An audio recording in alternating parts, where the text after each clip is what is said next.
নমস্কার বন্ধুরা, আমি মধুস্মিতা। আমার চ্যানেলে আপনাদের সকলকে জানাই স্বাগত। বন্ধুরা, আজকে রান্না করছি রসুন ফোড়ন দিয়ে কলমি শাক ভাজা, তার সাথে আছে কুমড়ো আর ভেন্ডি ভাজা, আর বানাবো ট্যাংরা মাছের ঝাল, যেটা পুরোপুরি টমেটো আর আলু দিয়েই বানিয়েছি। চলুন প্রথমে কলমি শাকটাকে ভেজে নেব। তার জন্য কড়াই গরম করে তাতে সরষের তেল দিয়ে দিয়েছিলাম। তেল গরম হয়ে যাওয়ার পর তাতে দিলাম শুকনো লঙ্কা আর রসুন ফোড়ন, বেশ একটুখানি ভাজা ভাজা করে নিয়েছি। এরপরে দিয়ে দিলাম কলমি শাকগুলো। আর কলমি শাকটাকে আমি বেছে তারপরে ধুয়ে তারপরে আমি কিন্তু কেটেছি। যাই হোক, আর সমস্ত শাকগুলো দিয়ে দেওয়ার পর দিয়ে দিচ্ছি পরিমাণ মতো নুন। আর নুনটা কিন্তু এক্ষেত্রে একটুখানি বুঝে সুঝে দিতে হবে, কারণ নুন দিলেই শাকের পরিমাণটা একটুখানি কমে যায়।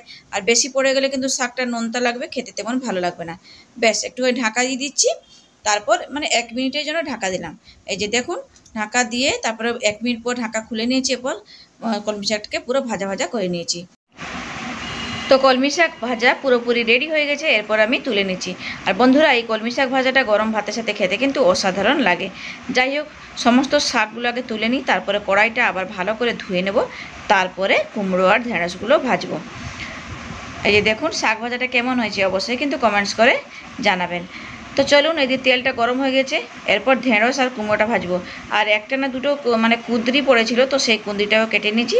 আর সব এই সমস্ত সবজিগুলোকে একসাথেই ভেজে নেব। বেশি করে একটুখানি তেল দিয়ে দিয়েছি। তো চলুন সবগুলোকে একসাথে ভেজে নেব, আর আলাদা আলাদা করে ভাজবো না। আর বেশি করে তেল দিয়েছি তো কোনো অসুবিধাও হবে না, ভালো মতো সেদ্ধ হয়ে যাবে। বেশ একটুখানি এখন দিয়ে দেবো নুন আর হলুদের গুঁড়ো। এই নুন আর হলুদটা দিয়ে দেওয়ার পর যতক্ষণ না ভাজা আছে ততক্ষণ আমি ভেজে ভেজে ভাজতেই থাকবো। আর একটুখানি ঢাকাও দিয়ে দেবো, যাতে ভাজাগুলো কুমড়ো আর ঢেঁড়সটা একটুখানি নরম হয়ে যায়। এই যে দেখুন, ঢাকাও দিয়ে দিলাম। ব্যাস ঢাকা খুলে নিয়েছি। এই যে দেখুন, এমনভাবে ঢাকা দিতে হবে যাতে যেন কুমড়ো আর ঢেঁড়স গলেও না যায়, যেহেতু কুমড়ো তো একটু নরম জিনিস না, তাড়াতাড়ি হয়ে যায়। যাই হোক, সেইভাবে চেষ্টা করবেন যেহেতু দেখে নিতে মাঝে মাঝে ঢাকাটা খুলে। আমি কিন্তু রান্না করছিলাম, একদমই কুমড়ো গলে যায়নি, আর ভালো মতো সিদ্ধ হয়েছে, ভাজাও হয়ে গেছে। ব্যাস বেশি করে একটু তেল দিয়ে ভেজে নিয়েছি, তো তাই জন্য।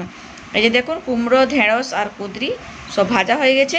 চলুন এটা এরপরে আমি তেল থেকে এখন তুলে নিচ্ছি।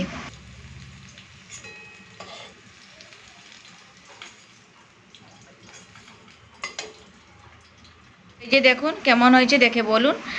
আর তারপরে কড়াইটা আবারও গরম করে নিলাম। এরপরে ওই ট্যাংরা মাছটা রান্না করব। এই যে দেখুন, ট্যাংরা মাছে নুন হলুদ মেখে রেখে দিয়েছি। চলুন মাছটাকে ভাজতে হবে। আর এই মাছ ভাজার সময় না প্রচণ্ড ফাটে কিন্তু ট্যাংরা মাছ, যেহেতু আঁশ নেই না, একটু সাবধানে ভাজতে হবে। আমি কিন্তু এই ট্যাংরা মাছগুলোকে একটু তেলের মধ্যে দিয়ে ঢাকা দিয়ে দিয়েই মাছগুলোকে আমি ভেজে নিই। তাতে কি হয়, তেলটা ছিটকায় না, আর রান্নাঘর পুরো তেল তেলেও হয়ে যায় না। তো চলুন এইভাবেই আমি এই ট্যাংরা মাছগুলোকে ভেজে নেব। তো মাছটাকে তেলে দিয়ে দিয়েছি, আর দিয়ে দেওয়ার পর সঙ্গেই ঢাকা দিয়ে দিলাম, না হলে তেল ছিটকাবে। যাই হোক, এদিকে আবার চলে এলাম আলু ছোলার জন্য। তো আলুর খোসাগুলোকে ছাড়িয়ে নিচ্ছি। তো মাছের ঝাল বানাবো এই আর টমেটো আর আলু দিয়ে, আর সর্ষে বাটা দিয়েই এই মাছের ঝালটা বানাচ্ছি। তার জন্য চলুন প্রথমে এই আলুগুলোকে একটু লম্বা লম্বা করে কেটে নিই, তারপরে আবার সর্ষেটা বাটতে হবে। আর আলু কাটার পরে আমি পেঁয়াজটাও কেটে নেবো, পেঁয়াজ আর কাঁচা লঙ্কাটাও কেটে রেডি করে রেখে দেবো। এই যে দেখুন, সমস্ত আলুগুলোকে একটু লম্বা লম্বা করে কেটে নিয়েছি। চলুন এদিকে দেখুন, মাছ ভাজাটাও হয়ে গেছে। তো মাছ ভাজাটা তেল থেকে তুলে নিলাম। এই যে দেখুন, মাছ ভাজাগুলো খুব সুন্দর হয়েছে, আর মাছটাও না খুব ভালো ছিল। যাই হোক, ওই তেলের মধ্যে এখন ফোড়ন দিয়ে দিচ্ছি, তেলের মধ্যে দিয়ে দিলাম পেঁয়াজ আর চেরা কাঁচা লঙ্কা। বেশ একটুখানি ভাজা ভাজা করে নিয়ে ওই আলুগুলোকে দিয়ে দিলাম, কেটে নিয়েছিলাম, তারপরে ধুয়ে তারপরে আলুগুলোকে তেলের মধ্যে পেঁয়াজের সাথে দিয়ে দিলাম। এরপর দিয়ে দিচ্ছি নুন আর হলুদের গুঁড়ো। বেশ একটুখানি ভাজা ভাজা করে নেবো, আর ঢাকা দিয়ে দিচ্ছি যাতে একটুখানি আলুগুলো ভালো মতো করে একটু নরম হয়ে যায়, সেদ্ধ হয়ে যায়। আর এই দিয়ে চলে এলাম মশলা বাটার জন্য, সর্ষে বাটার জন্য। তো চলুন, আর শিলের মধ্যে বাটছি, মিক্সিতে বাটলে ভালো হবে না। আর যেহেতু অল্প সর্ষে, তো শিলের মধ্যে একটুখানি বেটে নিলেই ভালো হয়, আর বাটা মশলার টেস্ট একটু আলাদা ধরনের হয়। বন্ধুরা, এই ট্যাংরা মাছটাকে না আলু ছাড়াও সর্ষে আর পোস্ত বাটা দিয়ে ঝাল বানালে কিন্তু খেতে বেশ ভালো লাগে। যাই হোক, সর্ষে বাটা তো তুলে নিলাম। এরপর দেখুন, এইদিকে আলু ভাজাটাও হয়ে গেছে। চলুন এই যে সর্ষেটা আমি বেটে রেখেছিলাম, সেই সর্ষে বাটার জলটা আমি দিয়ে দিই। তো আর কিছুটা একটুখানি জল দেব, যাতে আলুগুলো আর একটুখানি সেদ্ধ হবে, তাই জন্য একটুখানি জল দিলাম। আর এরপর দিয়ে দেবো টমেটো, 2টো টমেটো এখানে দিয়েছি। একটু টক টক লাগবে খেতে, তার ভালো লাগবে। আর নুন দিয়ে দিলাম, পরিমাণ মতো হলুদ, আর তারপরে দিয়ে দিলাম চিনি। বেশ একটুখানি মিশিয়ে নিচ্ছি। এরপর ওই মাছগুলোকে দিয়ে ফুটিয়ে নেব। আর আলুগুলো একটুখানি হালকা সেদ্ধ হয়ে গেছে, একটুখানি ফুটিয়ে নিলেই তাহলে রেডি হয়ে যাবে ট্যাংরা মাছের আলু দিয়ে ঝাল। আর দারুণ হয়েছিল কিন্তু বন্ধুরা, খেতে খুব ভালো হয়েছিল। দেখুন মাছগুলো দিয়ে দিয়েছি, এরপর ঢাকা দিয়ে দিলাম।